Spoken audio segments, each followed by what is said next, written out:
Shalom. इस महीने से हम विभिन्न बाइबल विषयों पर समय व्यतीत करेंगे। परमेश्वर के नामों पर जो हम संक्षिप्त अध्ययन कर रहे थे, उसे हम कुछ समय बाद फिर से शुरू करेंगे। आज हम साहुल रेखा के बारे में देखेंगे। एमोस नबी की किताब, उसका 7वां अध्याय, उसका 7वां और 8वां पद। उसने मुझे यह भी दिखाया, मैंने देखा कि प्रभु साउल लगाकर बनाई हुई किसी दीवार पर खड़ा है और उसके हाथ में साउल है। यहोवा ने मुझसे कहा, हे आमोस, तुझे क्या देख पड़ता है? मैंने कहा, एक साउल। तब परमेश्वर ने कहा, देख, मैं अपनी प्रजा इज़राइल के बीच में साउल लगाऊंगा। साउल रेखा दीवार की सीधे होने की जांच करने का एक उपकरण है। यह एक डोरी है जिसके एक सिरे पर एक गैर चुंबकीय भार जोड़ा जाता है।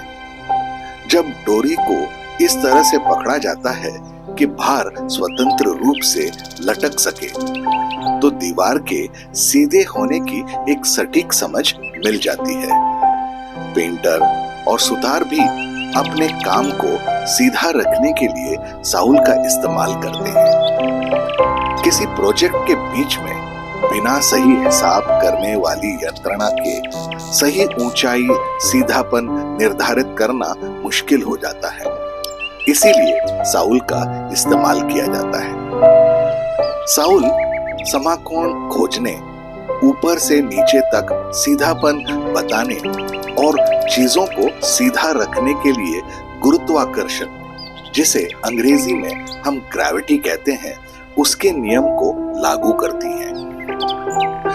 साउल उपयोगकर्ता की मर्जी के मुताबिक नहीं बदलती या हिलती नहीं है, चाहे वह राजमिस्त्री हो, सुतार हो या फिर पेंटर। यह सच रहता है और सभी काम इसके हिसाब से ही होने चाहिए, नहीं तो टेढ़े मेढ़े होने का खतरा रहता है। बाइबल में साउल का उल्लेख क्यों किया गया है?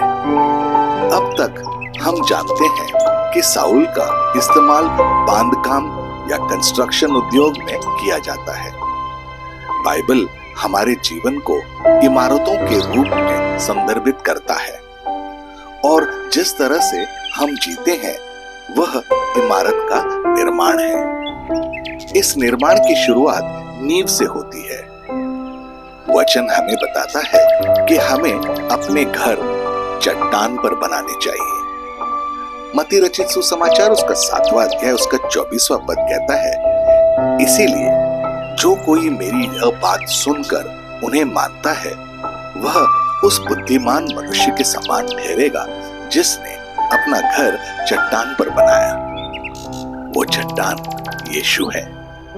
एफिसियों की पत्री, उसका 2वां अध्याय, उसका 20वां पद कहता है, और प्रेरितों और भविष्यद्वक्ताओं की नींव पर, जिसके कोने का पत्थर मसीह यीशु स्वयं ही है, बनाए गए हों। हमें यह तथ्य जानने चाहिए कि जिस दिन हमने मसीह का अनुसरण करना चुना, जैसे कि यीशु ने कहा कि हमें पानी और आत्मा से पैदा हुए हैं, हमें यह सुनिश्चित करना चाहिए कि हम उस नींव पर जो निर्माण कर रहे हैं वह सीधा हो। यीशु के शिष्यों का जीवन एक जांच का जीवन है। यह जांचने के लिए कि यीशु ने रखी हुई नींव पर हम कैसे निर्माण कर रहे हैं।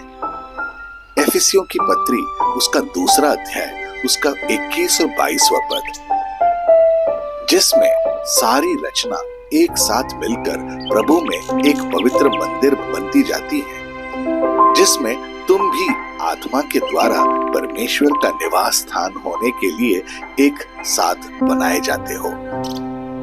क्या हम अपने जीवन की दीवारें शरीर के कामों की ईंटों से बना रहे हैं, जो व्यभिचार, गंदे काम, लुच्चपन, मूर्ति पूजा, टोना, बैर, झगड़ा ईर्ष्या, क्रोध, विरोध इत्यादि हैं। ये ईंटें विकृत और टेढ़ी मेढ़ी हैं। वे हमें उस तरह से भ्रष्ट करती हैं जिस तरह से हमें नहीं होना चाहिए। हम उनके साथ सीधी आध्यात्मिक दीवारें नहीं बना सकते। प्रेरित पौलुस हमें पहले करंथियों के 3 अध्याय उसके 10वें पद में निर्देश देते हैं, परमेश्वर के उस अनुग्रह के अनुसार जो मुझे दिया गया, मैंने बुद्धिमान राजमिस्त्री के समान नींव डाली और दूसरा उस पर रद्दा करता है। परंतु हर एक मनुष्य चौकस रहे कि वो उस पर कैसा रद्दा रखता है। परमेश्वर का वचन आज हमारे लिए वह सीधी रेखा है। पुराने नियम के लोगों और यहाँ तक के शुरुआत चर्च के पास भी पूरी बाइबल नहीं थी जैसे आज हमारे पास है। क्या हम इस बारे में सावधान रह सकते हैं कि हम अपने लिए रखी गई नींव पर क्या निर्माण कर रहे हैं? क्या हम आज से अपने जीवन को परमेश्वर के वचन के साउल के हिसाब से जी सकते हैं? आइए प्रार्थना करें। प्रिय प्रभु यीशु, हमारी नींव की चट्टान बनने के लिए आपका धन्यवाद। आपके वचन की रोशनी के लिए धन्यवाद जो हमारे जीवन की दीवार में हर टेढ़ेपन को उजागर करने वाली साउल है। जैसा कि भजनकार 119 उसके 105वें पद में कहता है, तेरा वचन मेरे पांव के लिए दीपक है और मेरे मार्ग के लिए एक उजाला है। जब हम आपका अनुसरण करते हैं तो हम विचलित ना हो ऐसी हमारी मदद करें ताकि हम बाएं और दाएं ना देखें। प्रभु, हम आज अपने विश्वास की कमी, अपने अभिमान और अपने सभी अन्य पापों को आपके चरणों में समर्पित करते हैं। हम आपके वचन के माध्यम से क्षमा और नया जीवन चाहते हैं जो आपने हमें बताया है। आप हमें चेतावनी देते हैं कि हम उस आधारशिला पर जो आप हैं निर्माण करते समय सावधान रहें। हमारी मदद करें ताकि हम हर दिन अपने जीवन की जांच करें कि हमने कोई गलत रास्ता तो नहीं चुना।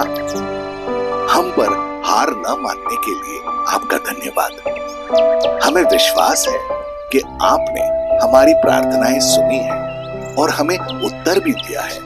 प्रभु यीशु, सारी महिमा अब और हमेशा के लिए सिर्फ आपकी है। यीशु, आपके सुंदर और अद्भुत नाम में हम प्रार्थना करते हैं। आमीन और आमीन।